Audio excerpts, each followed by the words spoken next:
Dobrý deň, dneska vám ukážem niečo o aplikácii GoodNotes. Dobre, takže začneme prvým nástrojom, a to je pero. Máme guľočkové, naplňacie alebo šticové pero. Toto je skvelý nástroj, keď si chceme písať vlastné poznámky a dobre sa z nich učíme. Môžeme si vybrať ťah, farbu. Taktiež keď to prečiarkáme, tak sa nám to automaticky zmaže. Potom nástroj guma, môžeme si iba určitú časť, alebo napríklad ťah. Následne máme nástroj ceruska, čo je super, pretože nám dáva takú textúru ako ceruska, môžeme si robiť rôzne skice.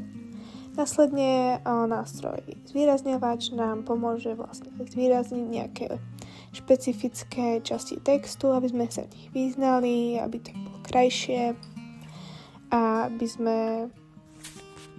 nám to vyhovovalo dobre. Ďalší nástroj, leberca páska, nám slúži vlastne, keď